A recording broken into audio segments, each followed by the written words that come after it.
Well, the Detroit Tigers season is officially over, and it ends in maybe the most excruciating way possible. So we'll talk about that all today on Locked On Tigers.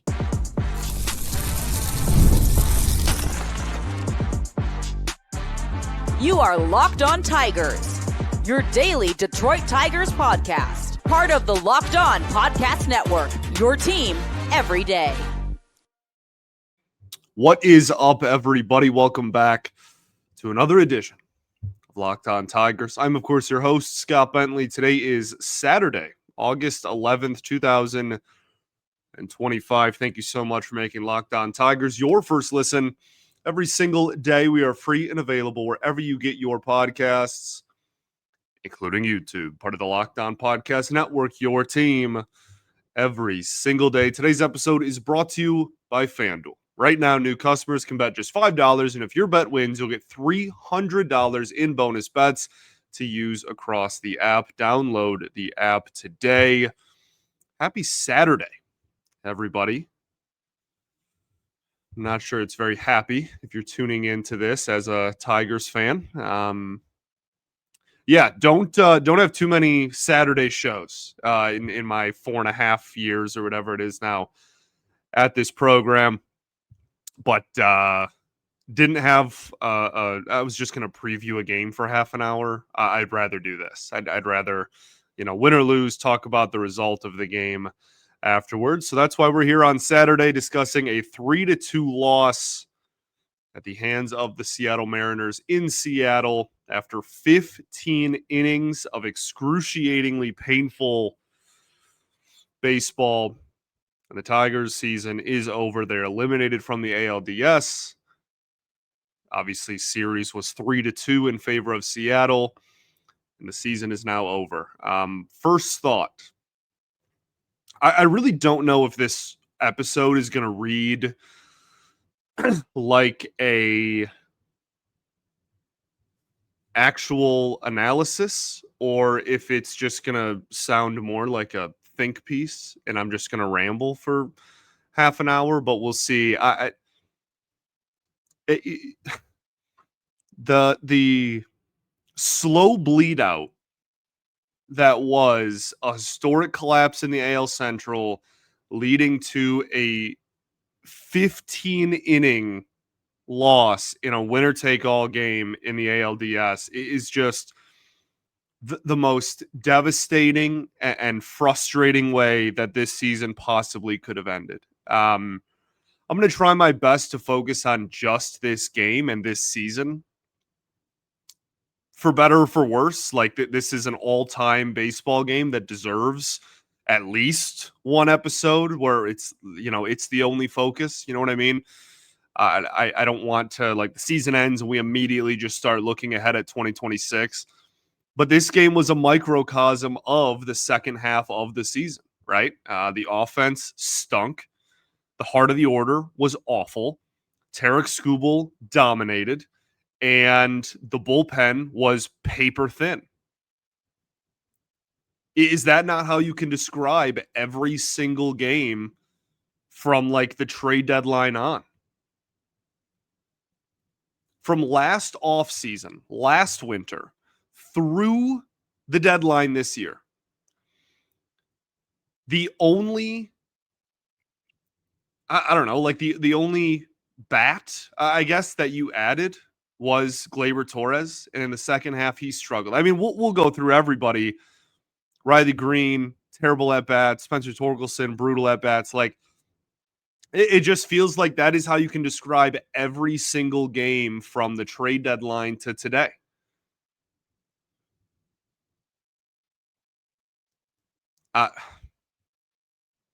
It's frustrating to see the offense struggle this much and know that in the last 12 months, the only external player they've added was Gleyber Torres. They've gone for no other help outside the organization to help the offense. And I think that reared its ugly head a lot in the postseason. The bullpen. I mean, until they were pretty much forced to use Tommy Kahnle, the Tigers had 14 innings of baseball pitched, and they used 3 true relievers. Montero, starter. Cater Montero, not Rafael, obviously. Starter. Jack Flaherty, obviously a starter. Troy Melton will report to Tigers camp as a starter in a matter of, 4 months. Like those are guys that you had to use in this moment or that were put in your bullpen late, but that is what management thinks of the bullpen that it was given in the second half of the season. They went 15 innings and didn't use over half of it. Again, in terms of just pure, like, true actual relievers. And all of that being said, they were a bad bounce away from playing in the ALCS and being one of 4 teams remaining in all of baseball. I am just begging for some aggressiveness from this front office, man. I'm dying for it. This game broke me. And that's I'm talking about me because I know how I feel, but I also know how thousands and thousands of fans in this wonderful, beautiful city feel, and across the world. Again, we don't want to discriminate against our fans, abroad, if you will. So what went wrong? We'll start with the offense.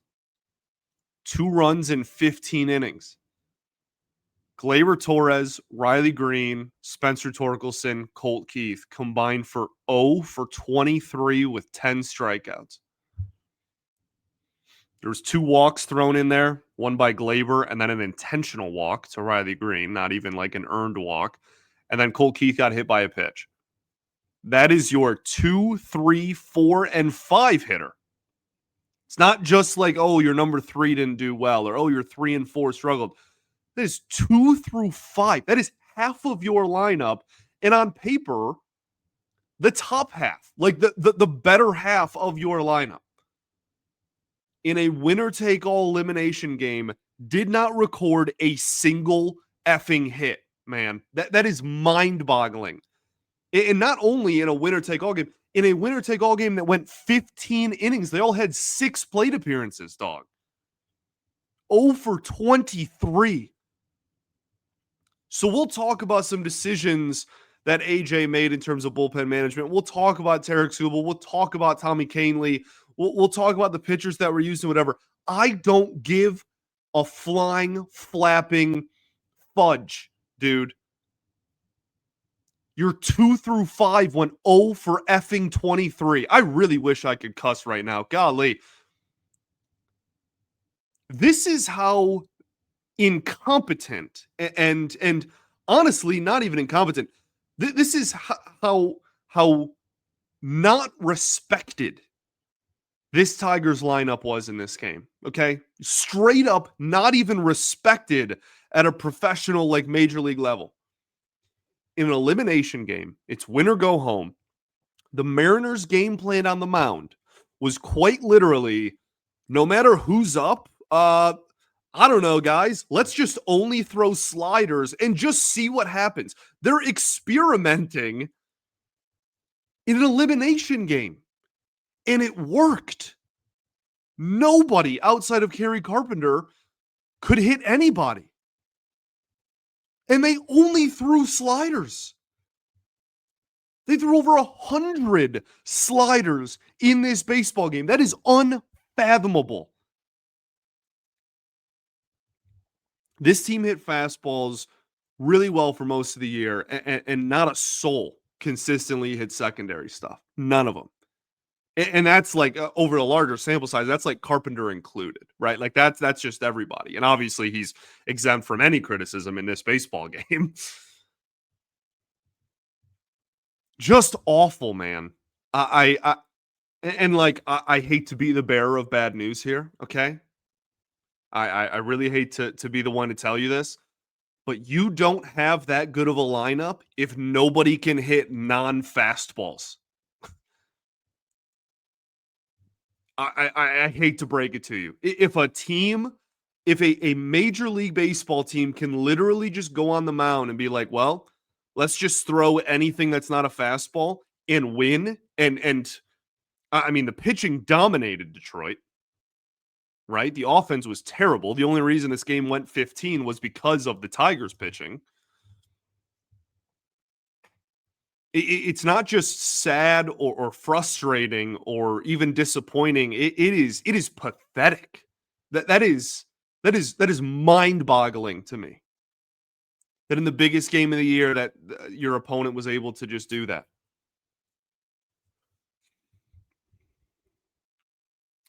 Okay, let's talk about some more individuals. Obviously, we already talked about 2 through 5 in the lineup card, but we'll talk about some more players. We'll talk about the pitching side of things as well.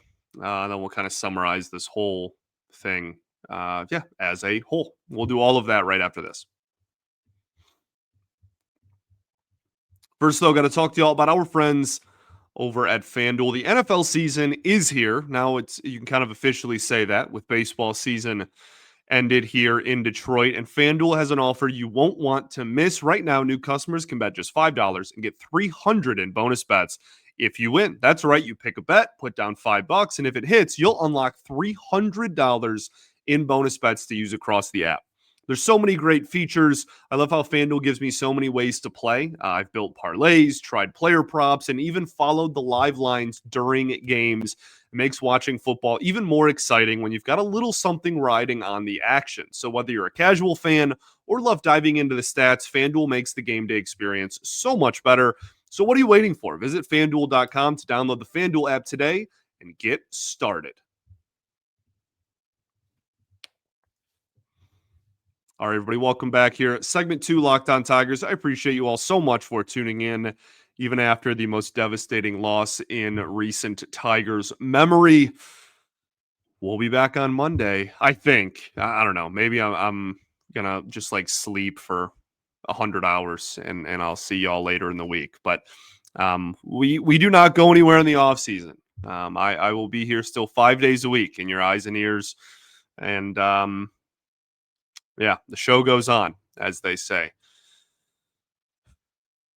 I guess not the Tigers. That show is over for the 2025 calendar year. We've talked about the offense a lot. Parker Meadows deserves a heavy amount of criticism, man, which pains me because last year he was one of my favorite players. I was beyond excited for him this season and have just been on the front lines of giving him his flowers and talking about the untapped potential and talking about how good I think he can be and how important he is to this team when he's on 0 for 5 with 3 strikeouts. And that's not like an outlier. He provided nothing for this baseball team all postseason and all regular season at the plate. Just disgustingly poor performances in the batter's box. The one thing that bothered me more than any of the at-bats, because at this point I pretty much just expected him to not do much of anything at the plate, the lazy throw into the infield in the 15th inning drove me absolutely up a wall, man. What are we doing? That was just absolutely infuriating. So we'll have a long conversation about him, the future of center field. Obviously, Max Clark is like the ultimate future of center field long term, but that doesn't appear to be a 2026 solution. So we'll talk about that at points this offseason. But I think it was really highlighted in this game that, you're going to have to do some soul searching and really find out what this team wants to do in center field next year. Tommy Kahnle, obviously, just not good, but I don't know. I don't have too much else to say. But like, yes, he wasn't effective. He hasn't been effective in 4 months, man. You didn't have any other options. You burned through, again, like 3 true starters, and you don't really have any other options in your bullpen. Like you throw him in the 15th inning. It's not like Hinch was chomping at the bit to get Tommy Kahnle out there. So yeah, I like he wasn't good, but this was a ticking time bomb in all reality, man. You can't win if you can't score. So I really am not going to be too upset with most of the pitchers in this game. Kyle Finnegan, I don't think was particularly sharp. Really just hasn't been the same since coming back from injury in terms of production. The splitters have been hanging in the zone. They hung in the zone in this game. And then Tyler Holton, a really disappointing kind of step back of a season. Had a good September. Can't say that about too many Tigers. But I mean, you look at that at bat, he's just throwing meatballs, man. Like he's just throwing cutters and sliders that aren't breaking and are, upper 80s over the heart of the plate. Like I don't really know what the game plan was there. So yeah, not great. Not great. What went right in this ball game? Obviously, this conversation starts and ends with the man on the mound, Tarik Skubal, 6 innings, 2 hits, 1 earned run, no walks, 13 strikeouts. He ends this season with a 1.74 ERA in the postseason. He set a major league record for strikeouts recorded in a winner-take-all postseason game. Also, 7 strikeouts in a row, a postseason benchmark now for the Tigers. So, yeah, he dominated and gave you literally everything he had. The only real conversation point here is the decision to pull him. I'll be honest, I'm like not as passionate about this as a lot of other people are. I would have left him in there for the 7th. Don't get me wrong. He wasn't at 100 pitches and was throwing 101 still. Like, unless he literally went into the dugout and was like, I cannot go anymore. I would have thrown him back out there for sure. But at the same time, man, like Finnegan was going to come in eventually. Okay. He's one of the only 2 even remotely trustworthy relievers that this team has had for a month now. I don't think you were holding this Seattle offense to 1 run in 9 innings. I just, unless Skubal was throwing 9, like I don't think that was really in the cards. And even if you disagree with me on all that, that's fine. The focus for me is on the offense. The pitching staff, even, Holton and Finnegan and whoever you want to throw in there included, Tommy Kahnle, they gave up 3 total runs in 15 innings, right? I mean, before the game winner, it was 2 runs in 14 innings, man. It's almost 2 full games of only 2 runs allowed. This is just so much more a bats problem than it is for me, like any of the pitching decisions that were made. Yeah. Will Vest, 2 innings, 1 hit, no runs, 4 strikeouts, a 0 ERA in the postseason he ends with, and was absolutely lights out in this game against his former team. I think it's pretty safe to say they will go into next year with him as one of, if not the highest leverage reliever on the bullpen. He had a fantastic season and capped it off with a fantastic postseason. Troy Melton, 1 inning, 1 hit, 1 walk, 1 K, no runs allowed. I wish he was at a point in the season where he was stretched out a little bit more, because I would have thrown him for 3 or 4 innings. He's been used to being, in shorter stints, just pitched a decent amount of pitches in game 1. You weren't gonna, empty the clip with a young arm like that. So I get it. And then, Cater Montero and Jack Flaherty, combined for 4 innings of shutout baseball between the 2 of them. I don't think either was particularly sharp. I thought Montero was kind of flirting with danger there. A lot of balls over the heart of the plate, and Flaherty was the opposite. Flaherty walked 3 guys in 1 inning, and almost blew the game there, but tight-roped his way out of danger. A lot of double plays in extra innings, saved the Tigers. Good defense in this game. And then obviously the only saving grace for the Tigers offensively was Kerry Carpenter. 4 for 5 with 2 walks, man. That he got on base 6 times in a 15-inning game. Had the only 2 RBI. Obviously, it was a home run. And it's funny, I talked earlier about how the Seattle was just throwing sliders pretty much the whole game. Like, the only non-slider they threw in even a remotely high leverage situation was a lefty fastball to Kerry Carpenter, and he deposited that into the right field bleachers. So, we'll talk about him in the coming weeks when we do our season reviews. But this was an all-time performance in an all-time baseball game, and history will look upon him fondly Him and Skubal will have very little criticism, if any at all, on their hands when the baseball historians, look back at this incredible baseball game 20, 50, 100 years from now. They'll look at those two guys as, having done everything they could for the Tigers, and I will always appreciate that about the two of them. So, and I'm glad he was leading off. That, leadoff hitter has more at bats than anybody on the team. So, it's about all you can ask for. All right, let's talk stuff. We'll put a bow on this and put a bow on the year. Okay, we'll do that right after this. First, though, got to talk to y'all about our friends over at Rougiette and what is probably the best timed ad of all time. Guys, you've probably heard of Viagra or Cialis. You've maybe even tried them. But if you're looking for something beyond the usual pill, it's time to meet Rougiette Go Long. That's exactly where Rougiette Go Long comes in. This isn't just another ED pill. It's a total game changer for confidence. Go Long combines 2 doctor-trusted medications in one dual-action formula, so you can get hard and go the distance. The effects last up to 36 hours.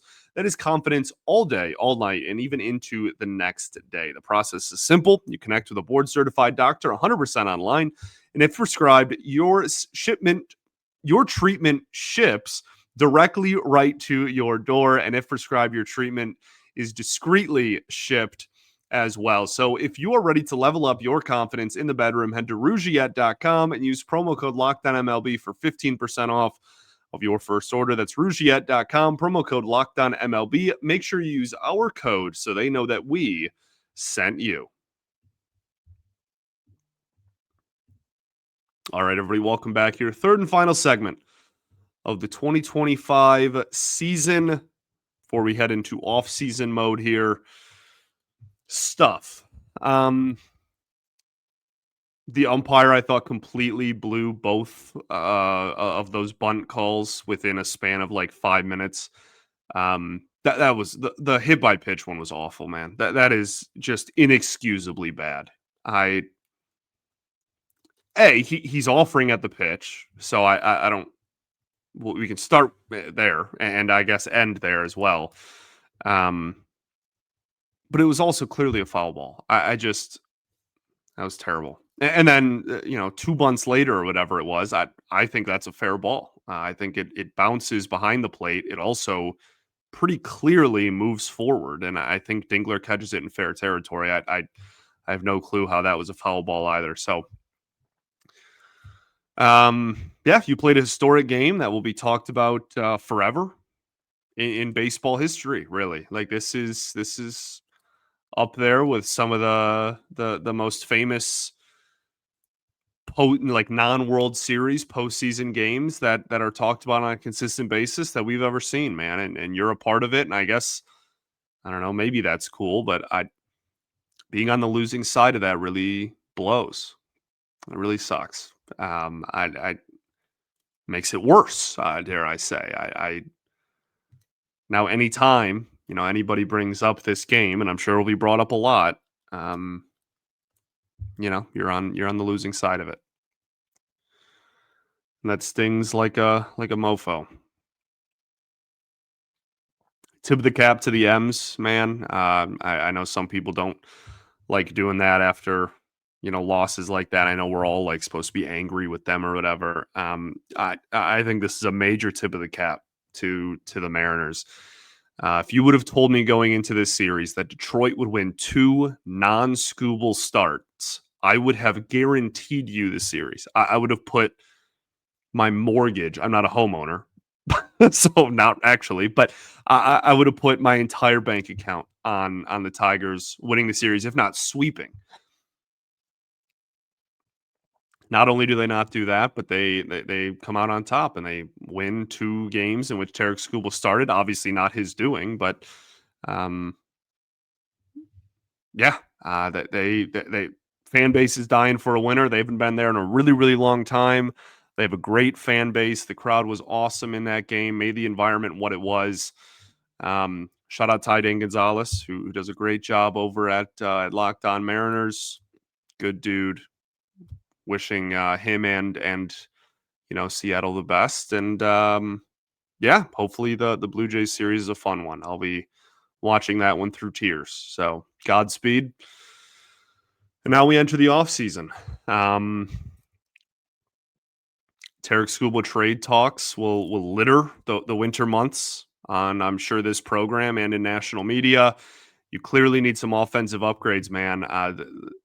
The thing that this postseason really highlighted to me is I know some people are talking about like just the offense and the production as a whole. And I get that.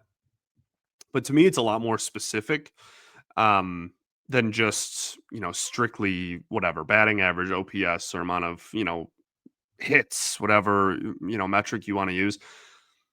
The thing that really highlighted itself to me here is this offensive group just blatantly does not follow or step in line with the organization's mindset to offensive approach. The dominate the strike zone, we're not going to strike out and we're going to draw our walks thing is just the opposite of what, even Kerry Carpenter included in this. Like what 1 through 9 in this lineup don't do. None of these guys draw walks at an extremely high clip, and all of them strike out at an astronomically high clip.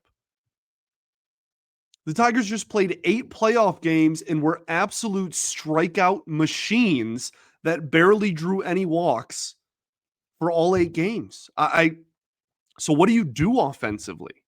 This is just, love or hate Scott Harris. We'll have plenty of conversations about him in the offseason and as well. I've had my frustrations with him, certainly, but he's also done a handful of things right.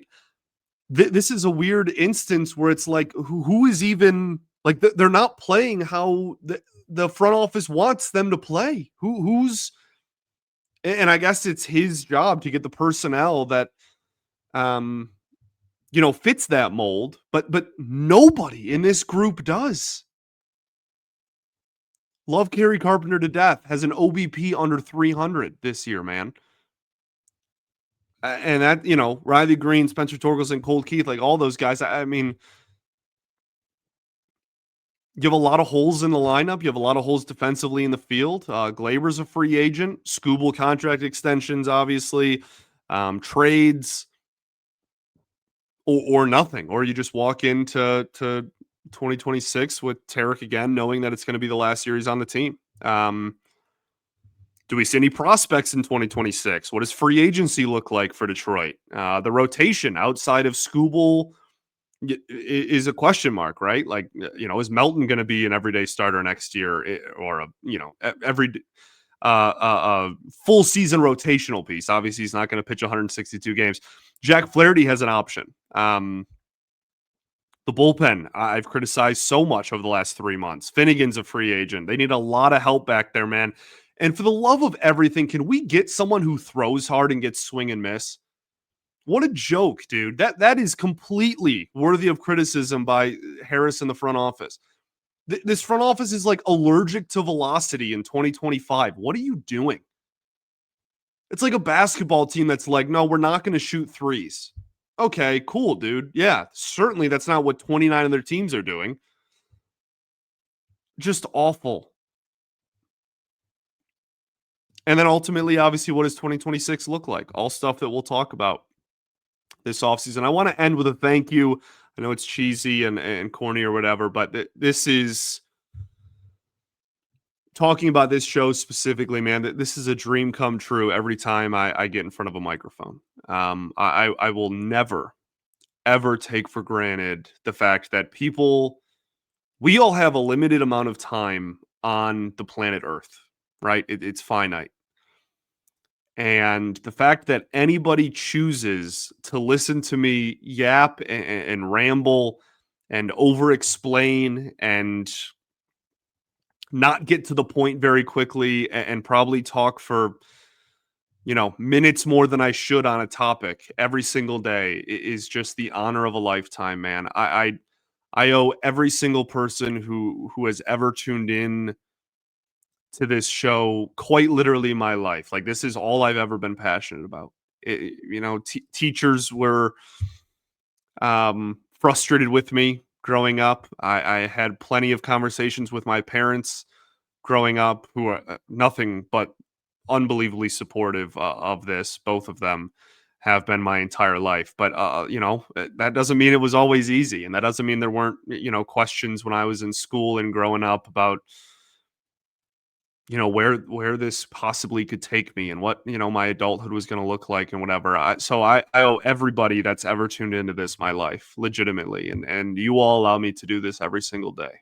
It's been over 4 years now, 4.5. Yeah. Next year we'll be going on 5. So thank you so much for another just fantastic season in terms of the product of Locked On Tigers, and whether you, not the product, the listenership for Locked On Tigers, whether you hate me and you tune in and you think, wow, how does anybody listen to this, yapper, or you listen because you enjoy the show. I sincerely thank you for ever listening to even a second of this show. You are, no matter your opinion of the product, included in that as well. And like I said, we'll be here for the off season. I saw some people that were like, "Hey, I'm new here. Does this show stop when the Tigers stop?" Absolutely not. We and not only that, we're here 5 a week still, man. I'm not going nowhere. We go to 3 days a week. I believe this year it's at the end of December, toward the end of December. But even then, we're at 3 days a week. We'll be Monday, Wednesday, Friday, the end of December through January. And then February, when pitchers and catchers report again, we're back to 5 and we do it all again. So, again, thank you so much to everyone who has listened to this show. You have been a part of changing my life forever over these last 4, almost 5 years. And I owe you everything for tuning in.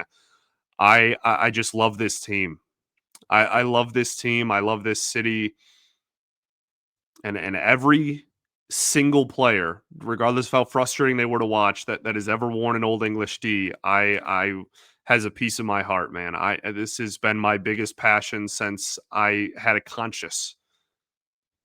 Conscience. I've for as long as I can remember, I've always just wanted to talk ball with people. It's all I've ever wanted to do, and the fact that I get to do this every day, it's like I said, a dream come true, and that's just always what I want to do. It's what I want the show to feel like. Is just you're chopping it up with one of your friends, and you're just talking ball. And the off season is here, so let's talk some ball. Thanks for making Locked On Tigers your first listen every single day. Shout out to the everydayers that do tune in every day. This is an unbelievably painful loss that will sting for a long time. The best thing we can hope for is that it lights some urgency and kind of highlights some frustrations and gives us a more aggressive offseason than we've seen in the Scott Harris era. But we'll be here every day to talk about it. Okay? Thank you so much. 2025 season in the books. Peace and love. Going to therapy's dope. And I'll catch you all on Monday, baby. Go Tigers.